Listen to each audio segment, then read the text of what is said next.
Hola a todos y bienvenidos. En este video me gustaría hablar acerca de la segunda ley de Newton. Recordemos que la primera ley de Newton explica qué le sucede a un objeto cuando ninguna fuerza actúa sobre él. Bueno, lo que va a suceder es que mantiene su movimiento original, se mantiene en reposo o se mueve en línea recta con una velocidad constante. Noten ustedes aquí que dijimos en línea recta, ¿sí? Recuerden que estamos suponiendo que ninguna otra fuerza actúa sobre él. La segunda ley de Newton responde a la pregunta de lo que sucede con un objeto cuando una o más fuerzas actúan sobre él. Entonces, ahora está más interesante, ¿no? Tenemos más fuerzas actuando sobre un objeto. Entonces, imagínense realizar un experimento en el que empuja un bloque de masa M mayúscula a través de una superficie horizontal sin fricción, como el air hockey o el aero hockey, ¿no? Este hockey de mesa.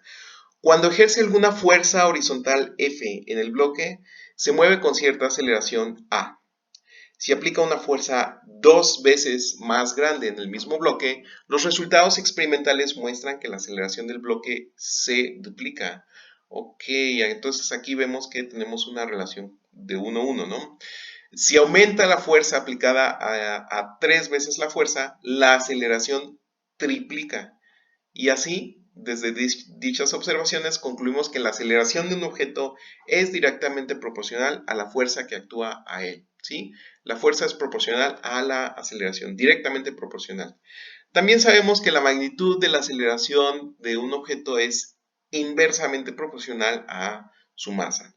Entonces vamos a tener aquí que el argumento de la aceleración es inversamente proporcional a la masa. Por eso tenemos 1 sobre m. Entonces, vamos resumiendo estas dos observaciones en una sola expresión. Estas observaciones experimentales se resumen en la segunda ley de Newton. Entonces, esta ley dice lo siguiente: cuando se ve desde un marco de referencia de inercia, la aceleración de un objeto es directamente proporcional a la fuerza neta que actúa en ella e inversamente proporcional a su masa. ¿Sí? Entonces la aceleración es proporcional a la fuerza neta, es decir, la suma vectorial de todas las fuerzas que actúan sobre el objeto, y esto lo vamos a dividir entre una cantidad escalar que es la masa. Si elegimos una constante de proporcionalidad de 1, podemos relacionar la masa, aceleración y fuerza a través de la siguiente declaración matemática de la segunda ley de Newton. Esto quiere decir que la fuerza neta es igual a la masa por la aceleración. Entonces, tanto en las declaraciones textuales como en las matemáticas de la segunda ley de Newton, hemos indicado que la aceleración se debe a la fuerza debida a la fuerza neta, es decir, la suma de todas las fuerzas vectoriales que actúan sobre un objeto. La fuerza neta en un objeto es la suma vectorial de todas las fuerzas que actúan sobre él, ¿sí? Sobre el objeto. Otros nombres utilizados para la fuerza neta incluyen la fuerza total, la fuerza resultante y la fuerza desequilibrada. Muy bien, yo casi no he escuchado esta expresión, la última. Al resolver un problema utilizando la segunda ley de Newton es imperativo, es bien importante, es fundamental determinar la fuerza neta correcta en un objeto. Muchas fuerzas pueden estar actuando en un objeto, pero solo hay una aceleración del objeto, ¿sí? Eso es bien importante. Esto quiere decir que varias fuerzas pueden estar actuando sobre algún objeto, algún disco, por ejemplo, de hockey, pero solo hay una aceleración en el objeto. La unidad de fuerza en el sistema internacional es en Newton. Una fuerza de Newton es la fuerza que, cuando actúa sobre un objeto de masa igual con 1 kilogramo, produce una aceleración de 1 metro por segundo al cuadrado. De esta definición y la segunda ley de Newton, vemos que el Newton se puede expresar en términos de las siguientes unidades fundamentales de masa, longitud y tiempo. Esto quiere decir que un Newton es igual a 1 kilogramo por metro sobre segundo al cuadrado. Esta equivalencia es importante. En el sistema imperial, la unidad, o también conocido como sistema inglés, la unidad de fuerza es la libra. Una fuerza de 1 libra es la fuerza que, cuando actúa en una masa de un slug produce una aceleración de 1 pie por segundo al cuadrado. Esto quiere decir que una libra es igual a un slug por pie sobre segundo al cuadrado. Una aproximación conveniente es que un newton es igual a 1/4 de libra. Entonces, ¿por qué uno mueve las manos hacia atrás cuando uno atrapa un huevo? Imagina mantener las manos rígidas y no moverlas mientras atrapas el huevo. Sí, aquí quise decir rígidas. Luego el huevo golpeará la mano y se llevará a descansar en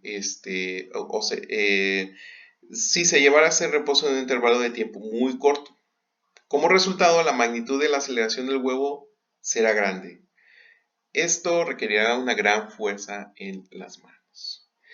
Sin embargo, si mueve las manos hacia atrás y deja que el huevo descanse lentamente, la aceleración es de una magnitud mucho menor, ¿sí? ¿Por qué? Porque bueno, el huevo tiene más recorrido para desacelerar. Esto, a su vez, requiere una fuerza mucho menor que puede mantener intacta la cáscara del huevo, mientras que cuando desacelera súbitamente el huevo podría romperse. Lanzar el huevo en una sábana es similar. Cuando el huevo golpea la sábana se mueve en la misma dirección en respuesta, llevando el huevo a una velocidad menor en una distancia relativamente larga. Veamos el siguiente ejemplo, ¿sí? Y este ejemplo me gustaría ponerlo en color azul. Un disco de hockey tiene la masa de 0.3 kilogramos. Un disco de hockey que tiene una masa de 0.3 kilogramos se desliza sobre la superficie horizontal sin fricción de una pista de hielo. Dos palos de hockey golpean el disco simultáneamente ejerciendo fuerzas sobre el disco. Continuamos con el ejemplo. La fuerza F1 tiene una magnitud de 5 newtons y está dirigida a un ángulo de 20 grados por debajo del eje X. La fuerza F2 tiene una magnitud de 8 newtons y su dirección es de 60 grados por encima del eje X, tal y como lo podemos apreciar en esta figura. Determine tanto la magnitud como la dirección de aceleración del disco. Muy bien, este es el problema. Y para dar respuesta, entonces, utilizando su expresión en la suma de vectores, prediga la dirección aproximada del vector de fuerza neta en el disco. La aceleración del disco será en la misma dirección. Debido a que podemos determinar una fuerza neta y queremos una aceleración, este problema se clasifica como uno que puede resolverse utilizando la segunda ley de Newton. Encuentre la componente de la fuerza neta que actúa sobre el disco en la dirección X. Es decir, la fuerza neta es igual a la fuerza, la primera fuerza más la segunda fuerza. ¿Sí? Entonces, esto va a ser la fuerza 1 por el coseno de teta más la fuerza 2 por el coseno de phi. Encuentre la componente de la fuerza neta que actúa sobre el disco en dirección Y. Bien, este es el mismo procedimiento. Entonces, la fuerza neta en la dirección Y es la primera fuerza en la dirección Y más la segunda fuerza en la dirección Y. ¿Cómo obtenemos esto? Esto es muy sencillo. Esto es la primera fuerza multiplicada por el seno de teta más la segunda fuerza multiplicada por el seno de phi. Utilice la segunda ley de Newton en forma de componentes para encontrar la componente X y la componente Y de la aceleración del disco. Esto quiere decir que la fuerza neta ejercida sobre el disco en la dirección X es igual a la masa por la aceleración en el sentido X. Mientras que la fuerza en la dirección Y es igual a la masa por la aceleración en la dirección Y. Mientras que la fuerza en la dirección Z es igual a la masa por la aceleración en la dirección Z. Bien, expresión que vamos a ignorar por ahora porque estamos trabajando en dos dimensiones. Entonces, la aceleración en la dirección X es la fuerza neta entre la masa. Esto quiere decir que es la fuerza 1 por el coseno de teta más la fuerza 2 por el coseno de phi. Y la aceleración en la dirección Y de nuestro sistema de coordenadas es simplemente la fuerza neta en la dirección Y entre la masa.